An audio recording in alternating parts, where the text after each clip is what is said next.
my youngest son was born. He had a sleep disorder. So for the first like year and a half of his life, he never slept for more than about 40 minutes at a time.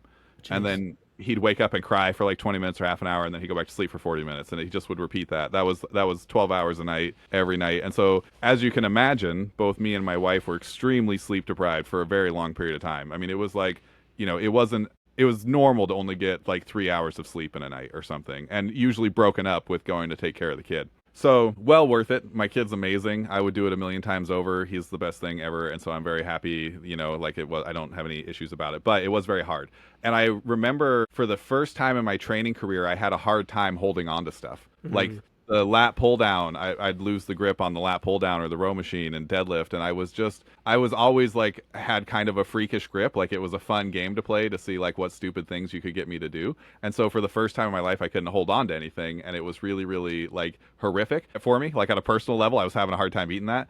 And then as soon as we got his sleep disorder figured out, and he started sleeping through the night, and I started sleeping through the night, it was never a problem again since then. Like I literally like I slept a good night's sleep, and then the next day I could like double overhand 600 pounds or something. It was like, oh look, it's back. It just fixed itself like that. Popeye. Have you like being having young kids and doing your things, or like talking to your guests? Have there been interesting things like that where like like, hey, your grip strength might just disappear while you're exhausted? Not that I can recall. Nothing to that extreme, mate. Like Yeah, it was a that's pretty quite a extreme far one. situation. This is kind of an you know. extreme person. Yeah, yeah.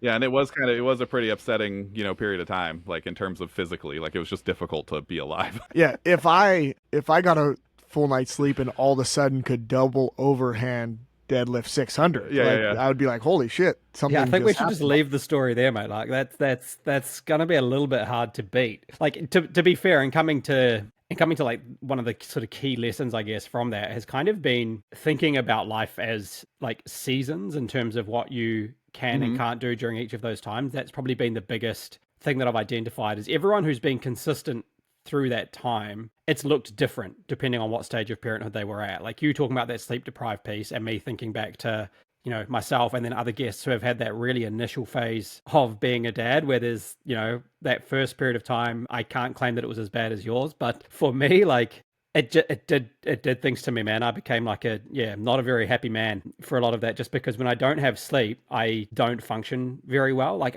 I can handle, 6 hours, 7 hours, whatever, it's fine. But during that first few months with Harvey, our first, it was not great. Like, it was always unbroken, multiple wake ups every night, probably getting between 3 and 6, depending on the night. But it just sort of accumulates. And I reckon that's the part of, being a parent that is just so hard is like if you had one night of 3 hours sleep, and when someone who's not a parent thinks of it, that's what they think, right? They're like, Hmm. 3 hours sleep, you can handle that the next day.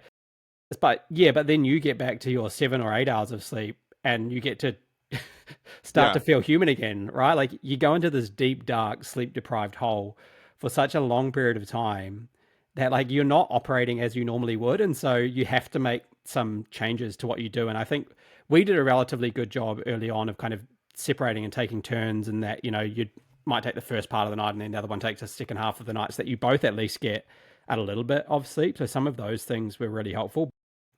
On that training front, going back to seasons, I started to distract myself there, sorry. What you do during those phases of life where things are really stressful or there's really minimal sleep or whatever, it can look very different to what you might do normally and optimally. And this is where I get really frustrated with like the optimal way of training or chasing after what is the best thing. A, because of what we already talked about with individualization, it looks different for everyone. So there isn't one optimal, right? Optimal is what works for you in your current situation.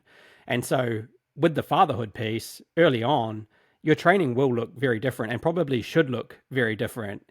And if you're doing something like anything, it's going to help you maintain your progress to such an extent versus taking 6 months off and then coming back. So even if you're training once or twice a week during that period and you're hitting some of the big rocks, some of the big movements, whatever those might be for you, the amount of strength that you can hold on to doing very, very little is like unbelievable. You can kind of do, one session a week and you will hold on to that strength for a very, very long period of time. It could even be one hard set of one movement a week, up to about 2 months. You're probably going to be pretty good with that. You're not going to lose a whole lot. Sure, you're not going to be a competitive international level powerlifter if you're only doing that much, but for an everyday person, you're going to maintain a lot of your strength and it's going to be fine, right? And then once that stuff settles down and you get the sleep schedule back under control, or, you know, you're feeling a little bit more human again, then you can start to slowly, progressively increase things again. And that's the other mistake people make. Once things are normal, they try jump into what they've done previously. And that's when people get hurt and say, oh, strength training's not for me anymore. But it's like, well, yeah,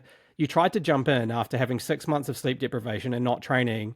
You tried to jump into the program you were doing when you were a 22-year-old at university. Like, it's not going to work like that. You have to build up progressively. You have to start with baseline, 1 or 2 sets of these things, and then build back up, like based on what you can handle, and make those changes for you over time. Like, it's cool that that person on Instagram is doing, 10 sets of 10. You're probably not doing that for a while. So take your time to rebuild. Probably don't ever do that, but take your time to build up to what is considered optimal and kind of go based on what you can handle and what you can feel, because